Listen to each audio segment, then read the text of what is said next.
आसम कैसे हैं आप लोग? जी उम्मीद है खैरियत से होंगे। अच्छा, आज हमने फर्स्ट ईयर का मैथ करना है। फर्स्ट ईयर के मैथ में चैप्टर नंबर 9 है, एक्सरसाइज 9.2 है और उसका क्वेश्चन नंबर 4 का सेकंड पार्ट है। वैल्यू आपके सामने लिखी हुई है। कॉस थीटा की वैल्यू आपके पास है 9/41। एंगल जो है वो कॉर्डिनेट फॉर्म में होगा। अगर आपने पिछली वीडियो देखी है तो आपको आइडिया हो जाएगा कि किस तरह से हम कोऑर्डिनेट्स को डिवाइड करते हैं और किस तरीके से कोऑर्डिनेट्स की पॉजिटिव और नेगेटिव की बात करते हैं। लेकिन मैं इस पार्ट में भी इसको अगेन बताता हूँ, बल्कि हर पार्ट में बताऊँगा ताकि आपके माइंड में ये चीज़ जो है वो स्किप ना हो सके बैठ से। हमने एक इस तरह का बनाया था छोटा सा ना, इसमें पहले में क्या था, ऑल पॉजिटिव, और इसको हमने किया था STC, all positive, sine positive, tan positive, cos positive. Sine positive तो साइन के अलावा सब कुछ नेगेटिव, लेकिन साइन का जो इन्वर्स होगा यानी कोसेकेंड वो क्या होगा, पॉजिटिव। जैसे टेन पॉजिटिव तो टेन कोलेट पॉजिटिव, और सी, और ये सारी चीज़ें क्योंकि हमने पहली वीडियो में डीपली डिस्कस की हैं तो आप वहाँ से इसको देख सकते हैं। उसके बाद आपके पास है ये वाली चीज़, ये आपके पास क्या होती है, परपेंडिकुलर, हाइपोटेन्यूज और बेस। अब मैं इसको लिखता हूँ पहले ना, कॉस थीटा, अगर आपने पिछली वीडियो देखी है तो उसके हिसाब से कॉस थीटा इक्वल किसके होता है, B/H के। अब थोड़ी देर के लिए सपोज करें कि आपके पास वैल्यू तो 9/41 है, तो इसका मतलब ये है कि B की वैल्यू आपके पास क्या होगी, 9 होगी, और H की वैल्यू आपके पास क्या है, 41 है। और अब आपके पास परपेंडिकुलर आपको पता नहीं है, आप पाइथागोरस यूज़ करो और 41 जो आपके पास परपेंडिकुलर है उसको क्या करें, फाइंड आउट करें। अब पाइथागोरस का थ्योरम क्या होता है, आपके पास H² = P² + B²। H आपको गिवन है, वो आपके क्या है, 41 है। P आपको पता ही नहीं है, B की वैल्यू आपके पास 9 हो गया।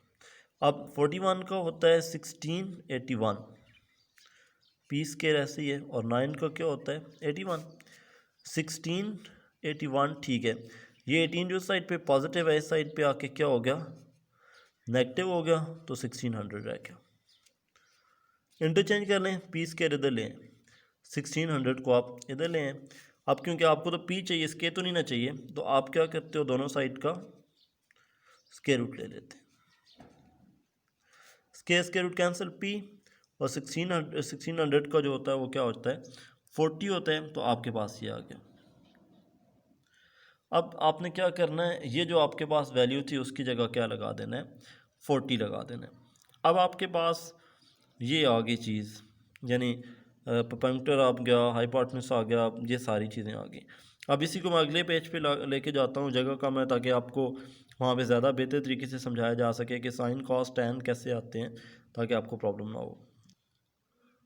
मैंने एक ट्राइंगल बना ली है और वही वैल्यूज़ जो आपके आई हुई हैं, 9, 40, 41, और साथ ही मैं वो छोटा सा टेबल बना लेता हूँ, ऑल पॉजिटिव, ST और C वाला। साइन का फॉर्मूला क्या होता है, हमने किया था, साइन का S से हमने एक राउंड बनाया था, तो परपेंडिकुलर बाय हाइपोटेन्यूज होता है। तो ये आपके पास साइन की वैल्यू क्या होगी, ये आपने बनाना नहीं है एरो, लेकिन मैं आपको बता रहा हूँ ताकि आपको समझ आ जाए। साइन जो होता है ये वाला एरो है, परपेंडिकुलर बाय हाइपोटेन्यूज है, तो परपेंडिकुलर की वैल्यू आपके पास क्या है, 40 है, हाइपोटेन्यूज की 41 है। अब कोऑर्डिनेट क्योंकि 4 है, ये याद रखिए, 4 कोऑर्डिनेट है, तो 4 कोऑर्डिनेट में कॉस तो पॉजिटिव होगा, उस कोऑर्डिनेट सीकेंड भी पॉजिटिव होगा, लेकिन उसके अलावा तो सारे नेगेटिव हैं, तो साइन तो फिर उसके अलावा तो वो तो नेगेटिव ही होगा, तो साइन थीटा आपके पास -40/41 आएगा। साइन कोऑर्डिनेट होता है कोसीकेंट, ये P/H है, तो ये क्या हो जाएगा, H/P। H की वैल्यू आपके पास 41 और P की वैल्यू आपके पास 40, लेकिन क्योंकि कोऑर्डिनेट 4 ही है तो 4 कोऑर्डिनेट में तो कॉस ही पॉजिटिव है, उसके अलावा जो होगा वो क्या होगा, उलट उसका साइन का वो भी नेगेटिव हो जाएगा। अब आप आगे चलो, कॉस के लिए जाएं।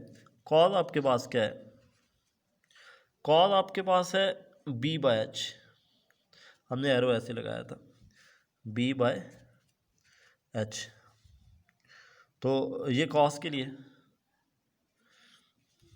कॉस थीटा, B की वैल्यू आपके पास क्या है, 9/41, कोऑर्डिनेट क्योंकि 4 है, तो 4 में कॉस पॉजिटिव ही होता है, तो 9/41 ठीक आ गया।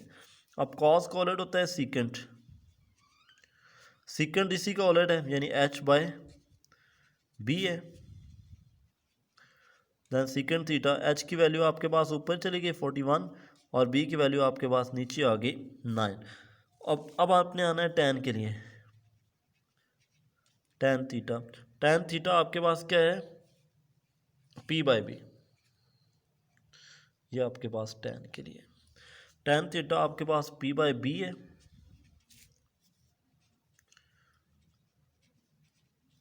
p की वैल्यू आपके पास 40, b की वैल्यू आपके पास 9, लेकिन क्योंकि फोर्थ कोऑर्डिनेट है तो इसने भी नेगेटिव होना है, तो ये माइनस आ गया। अब tan को उलट देखें, आपके पास क्या होता है, cot, cot की वैल्यू ज़ाहिर है ये उलट ही हो जाएगा, b/p हो जाएगा, cot ऐसे ही है। b की वैल्यू आपके पास क्या है, b की वैल्यू आपके पास क्या है, 9/40 होगी। अब नेगेटिव का साइन आ जाएगा। उम्मीद है समझ आ गई होगी, अगर ना समझ आए तो आप दोबारा कमेंट करके मुझसे पूछ सकते हैं। क्वेश्चन का रिव्यू मैं आपके सामने रखता हूँ। ये इसका फर्स्ट पेज है,